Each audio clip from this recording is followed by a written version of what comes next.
Section 6.10, Functions and their Graphs.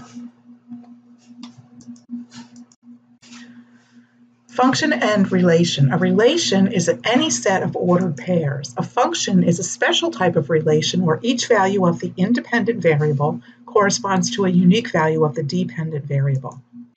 The domain is a set of values used for the independent variable, and the range is the set of resulting values obtained for the dependent variable.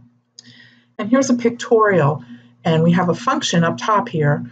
Cost is a cost function equals $1.29 times the variable n. And here's our domain over here, and we could think about this as buying a product worth $1.29 each. And n would be the number of units that we purchase. And the domain are the values we can use for n, and they're the input values, and then the output or the range values are what happens when we put in the values of n into the function and we get the cost. The vertical line test is used to determine from a graph whether or not it's a function. If we can draw a vertical line so that it intersects the graph at more than one point, then x does not have a unique y, and it's not a function. But if the vertical line only crosses the graph at one place, then it is a function. And we notice this is a graph here of a function. So let's take a couple of examples. Determine if the graph represents a function, and if it does, determine the domain and the range. So we look at this graph here. We notice if we dropped a vertical line down, it would cross the graph at two places. So this fails the vertical line test. This is not a function. So basically what that means is if x equals -2, y could either equal +1 or -1. There's not a unique value for y. And this graph here, this is a function. If we drop a vertical line down there, we do see it only crosses the graph at one position. Now remember, the domain are the values of x that are used in the function. So we look across the horizontal axis and we see that x goes from 0 up to, and look at your tick marks here, they're going by 2, so it goes from 0 to 8. The range is the going up and down on the vertical axis, and we look here and we see it goes from -1 to +1. And we can write that like this. Linear functions. The graph of any linear function of the form y equals mx plus b, which we just learned about in section 6.6, will pass the vertical line test. And so equations of the form y equals mx plus b are linear functions. And we usually write them like this. And we read this as f of x, the function of x is equal to, and this replaces y, and we're just reinforcing the idea that this is a function. And again, let me go back just for a minute. Remember, in this form here, m is the slope and b, 0, b is the y-intercept. Linear functions have the general form, the dependent variable equals the starting variable plus the rate of change times the independent variable. And linear functions are used to describe situations where the rate of change is a constant amount, which is represented by the slope. Exponential functions are functions where things grow quickly or rapidly. Real-world problems, including population growth, growth of bacteria. Actually, what we're seeing right now with the COVID-19 virus is an example of an exponential growth pattern. And there's where we have increase rapidly or decrease rapidly. The equation of a graph that increases or decreases exponentially is called an exponential equation or an exponential function. And there's a multiplicative factor here rather than a constant amount. And the basic form of an exponential function is y equals, or f of x equals, a, some base raised to x.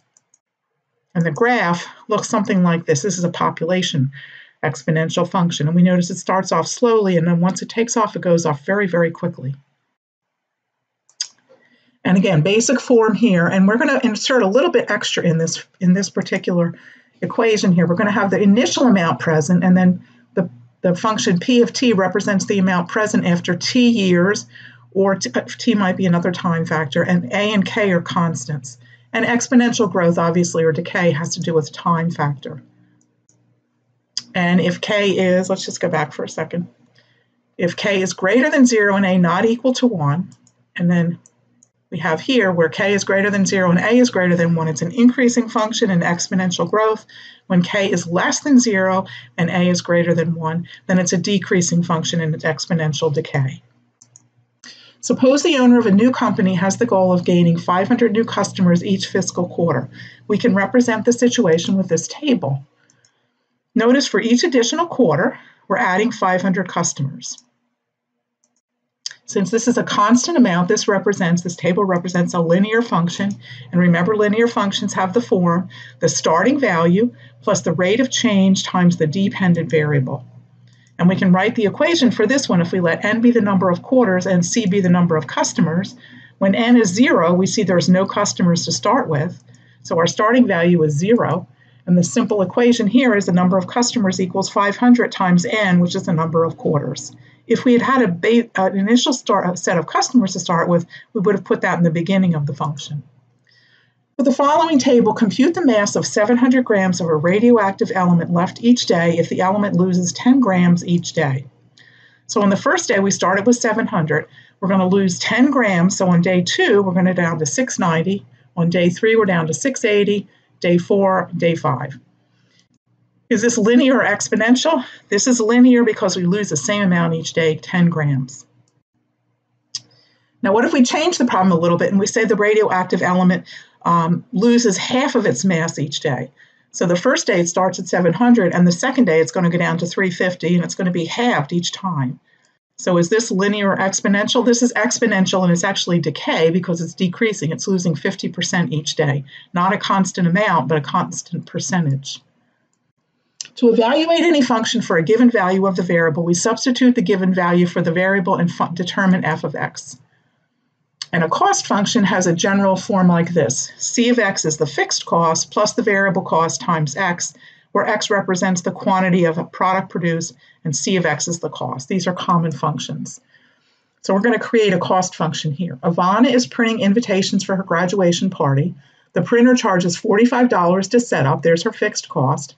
And then to create the invitations, and then it's $1.45 per invitation. Write the cost function for printing Ivana's invitations. Remember the general form, the fixed cost plus the variable cost times the items produced. And we're going to let x be the number of invitations produced. So here's our cost function. C of x equals 45 plus $1.45 times x. Determine the cost of printing 500 invitations. And that means evaluate the function when x equals 500. And we put the c of x here. We replace the x with 500. And we go ahead and evaluate the function. And we see that it's going to cost $770. Marta Riviera is part owner of a newly opened candy company. Marta's yearly profit in dollars is given by this function. It's a profit function. 3.5x minus 15,000, where x is the number of pounds of candy sold per year. If Marta sells 20,000 pounds of candy this year, determine her profit. So in this scenario, x is 20,000. We're going to evaluate the profit function when x equals 20,000. I go ahead and simplify that, and she'll make $55,000 in profit.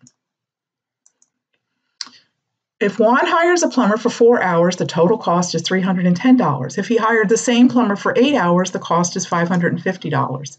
Assume a linear relationship between the cost and the number of hours. Determine the linear function that models the situation. So we have 2 points, so we can find a slope. So remember how we find the slope from the last section. So we're going to let this be point 1 over here, and this will be point 2. So we take the difference in the y coordinates divided by the difference in the x coordinates, and we come up with a slope here of $60, which is basically the cost per hour, the hourly rate. And then we want to find the equation, and we can use the point slope formula to do that. And we take the slope and one of the points that we were given, and here's the point slope formula. Take y minus the y coordinate of that point equals m, the slope, parenthesis, times x minus the x coordinate of that selected point. Go ahead and simplify, and here's the equation of that linear relationship. So the fixed cost is $70, that's like the service call, and then it's $60 per hour. And again, we could go ahead and verify that the other point satisfies that equation, and it does. And let's do a couple exponentials to finish up. The number of a certain type of bacteria, Y, is represented in a culture, and it's determined by the equation y equals 1,000 times 3 raised to the x power, where x is the number of days the culture has been growing. So remember the format of the exponential. This is a starting value, and then each day the culture is increasing at a rate of actually 300%. The multiplier here is 300%. Determine the number of bacteria present after 4 days. So we're going to let x equal 4.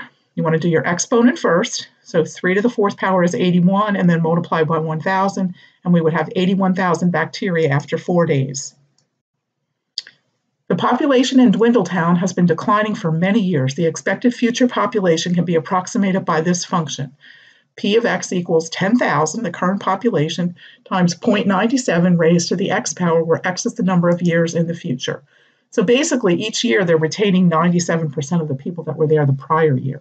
Determine the expected population in 5 years and in 10 years. So we'll let x equal 5, and we come up with a population of about 85, 87. And then we'll let x equal 10, and we come up with a population of about 73, 74. Now, the last question is, how long will it take to get to 5,000 people? So if I set up my equation and I put 5,000 over here, and then I put my function here, and what I want to solve for is x. This should be a 10. It should be an x here. I apologize. I should say x. So I want to solve for x. Now, we don't cover the way to solve for that in this course, but you could guess. You could take your calculator and try some different values and see. So if I take, let's go over here. So if I take 0.97 and I raise it to, oh, where's my exponent key? Let's try 10. I know 10's not big enough. Oh, I did something wrong. I didn't put 0.97. That's why 0.97. There we go. And I'm going to raise it to the 10 power. And then I want to multiply that times what I started with, which was 10,000. And that only gets me down to 73, which we already did. We know that's wrong. So if you continue to just pick numbers and guess, you'll come up with actually the closest value for x is going to be 23, I think it is. Yeah, 23 years if I pull the calculator back up. If you select 23 in here and you take 0.97 and raise it to the 23rd power and then multiply that times the starting value of 10,000, that's going to be the closest you're going to get, 4963.